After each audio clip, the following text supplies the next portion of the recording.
La division provinciale de la jeunesse, initiation à la nouvelle citoyenneté et cohésion nationale au Nord Kivu, forme 325 jeunes vulnérables déplacés de guerre se trouvant dans les camps de Bushagala, Lushagala, Don Bosco, Ngangi, Roussaillon 1 et 2. Le chef de division affirme organiser ses activités avec l'accompagnement de l'UNICEF à conformité avec le PETER signé le 12 avril 2023 entre Messier Grant, représentant pays de l'UNICEF, et son Excellence Dr Yves Bunkoulou Zola, ministre de la Jeunesse, initiation à la nouvelle citoyenneté, cohésion nationale.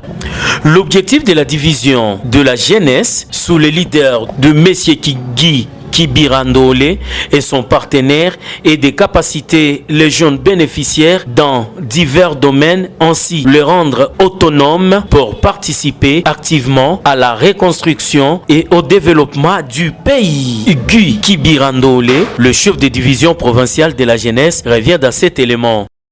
Nous sommes justement à Mugunga où nous réunissons les jeunes déplacés venant des différents camps de déplacés. Après avoir formé les jeunes du camp de Boulengo et de Kanyaruchinya, 120 jeunes, dont 60 filles et 60 garçons, nous avons trouvé que c'était une bonne expérience à partager, à élargir à d'autres camps de déplacés. Et là, nous sommes en train de former les jeunes des camps de Roussaillon 1, Roussaillon 2, Lushagala et Bushagala, ainsi que Don Bosco Ngangi. Nous avons au total 325 jeunes que nous avons sélectionnés sur base de leur vulnérabilité dans différents camps, filles et garçons, dont la cohorte d'âge est de 14 à 24 ans. Et ceci pour les amener à prendre conscience du rôle important qu'ils doivent jouer dans la société, en commençant dans leur communauté, dans leurs différents sites de déplacés. Nous sommes en train de les aider à joindre la grande communauté Uripot. Vous savez qu'au monde, nous avons plus de 37 millions de membres de la communauté Uripot sur un total de 97 pays du monde. Et rien que pour la République démocratique du Congo, nous avons à ce jour totalisé plus de 6 millions de membres de la communauté Uripot. Et cette communauté, vous devez le savoir pour la RDC, a commencé en ville de Goma, au Nord Kivu. Et donc c'est un bel exemple qui a réussi, qui a fait ses preuves. Et aujourd'hui, nous avons estimé nécessaire prendre ces jeunes, les connecter, mais aussi les aider à lutter contre les maladies hydriques dans leurs différents camps. Et voilà pourquoi j'ai pensé les doter des matériels, des outils zaratoires pour lutter contre les différentes maladies qui se développent dans les camps, pour lutter contre la salubrité. Et voilà.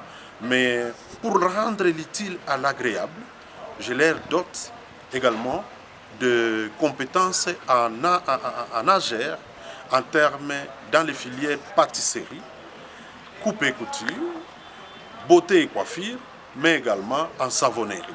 Ça fait 4 filières où nous sommes en train de former les jeunes, et à la fin de chaque formation, je donne des kits par filière pour qu'ils commencent déjà à démarrer leur business. Et nous nous assurons qu'avant la fin de la formation, ils aient des informations sur la lutte contre la choléra, la poliomyélite, mais également l'élaboration de leur business plan. Mais plus important encore, c'est de nous assurer que ces jeunes savent faire des démarches pour leur employabilité. Et pour ça, nous travaillons avec l'ONEM, mais aussi nous faisons en sorte que ces jeunes soient accompagnés pendant 2 à 3 mois en termes de mentorat pour les aider à atteindre une certaine maturité et voler par leurs propres ailes. Voilà le travail que nous faisons et ce que nous voulons à ce que d'autres personnes de bonne volonté, d'autres responsables qui veulent assister, appuyer les jeunes ou les déplacer, qu'ils pensent à pareille situation, que de leur amener à manger sans penser à leur apprendre à comment trouver à manger. Concrètement, le moyen vient d'où? Eh bien, ce travail, nous le faisons avec notre gouvernement congolais, appuyé par l'UNICEF.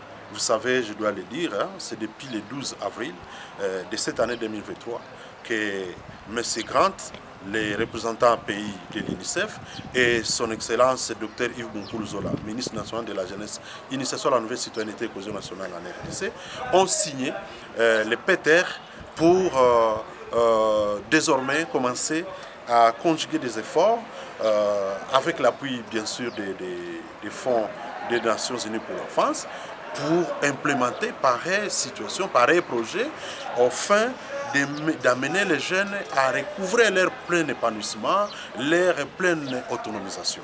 Voilà les moyens d'où ça vient.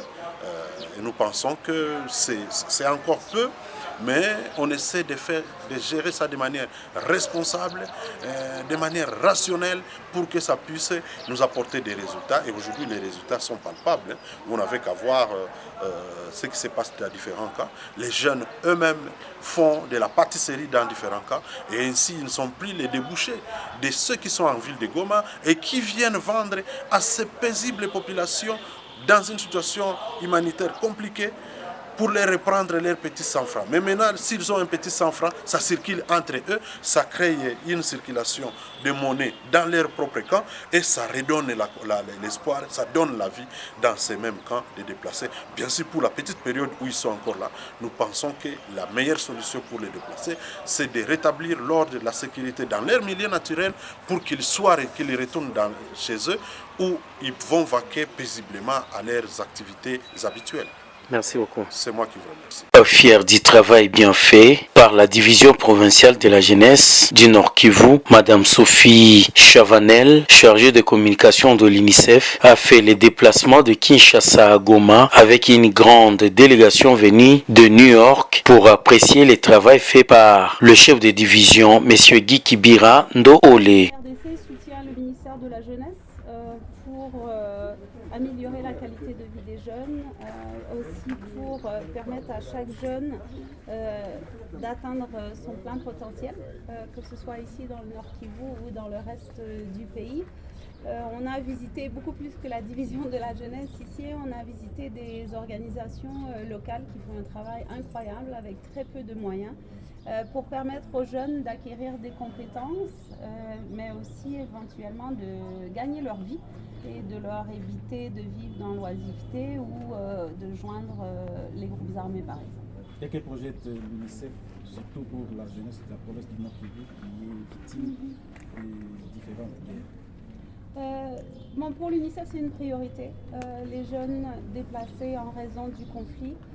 On sait qu'il y a plus de 6 millions de personnes qui sont déplacées dans l'est de la RDC, dont la majorité sont des femmes et des enfants. Donc c'est une priorité pour nous à l'UNICEF de soutenir ces femmes et ces enfants, mais aussi la jeunesse, ces jeunes-là avaient une identité, avaient un travail, avaient une occupation là où ils étaient. Ils ont été déracinés, souvent ils ont tout perdu. Ils se retrouvent sur des camps de déplacés à vivre en proximité avec souvent malheureusement rien à faire autre que de chercher à manger pour la journée. Alors au niveau de l'UNICEF, avec tous les partenaires locaux, avec la division de la jeunesse, on essaie de redonner espoir à ces jeunes-là, de leur donner un nouveau métier qui va leur permettre justement de gagner leur vie, mais aussi de faire vivre leur famille. Après la visite au centre Jéricho, on mérite savoir quelles sont vos impressions, peut-être vos satisfactions. Donc on est ici au centre Jéricho à Goma où des milliers de jeunes déjà ont pu obtenir des compétences qui leur permettent d'exercer un métier aujourd'hui. On est vraiment impressionné par le travail qui est fait encore une fois avec peu de moyens mais avec beaucoup de cœur. Pour donner un avenir à ces jeunes-là. Et j'ai vu ici des jeunes femmes faire de la mécanique. Je vois aussi des nouvelles filières qui sont pour moi très importantes pour diversifier aussi l'offre de services sur le marché. Je vois ici l'informatique, je vois du solaire et ça c'est vraiment des métiers qui sont nécessaires, qui sont recherchés et qui peuvent permettre à ces jeunes-là de se créer une activité génératrice de revenus. Alors, avant de se rendre sur le terrain, avant d'être ici, vous étiez à la division de la jeunesse. Je ne sais pas, qu'est-ce que vous avez compris? Quelle impression avez-vous à cette division? Bon, comme je l'ai mentionné, UNICEF en RDC est un partenaire du ministère de la Jeunesse et on fonctionne sur un plan de travail sur plusieurs années. Et le souhait, la vision ici, c'est vraiment d'abord de donner une voix à la jeunesse, de permettre à la jeunesse de s'exprimer, de faire partie des processus de décision. Et la division de la jeunesse ici en RDC travaille main dans la main avec l'UNICEF pour y arriver, notamment à travers un programme qui s'appelle YouReport, qui est une plateforme qui permet en très peu de temps de donner une voix à un très très grand nombre de jeunes en RDC pour influencer les politiques. D'une part. D'autre part, c'est vraiment de donner à la jeunesse des opportunités d'acquérir des compétences, mais aussi d'accéder au marché du travail pour être un citoyenne actif qui contribue à la société. Merci.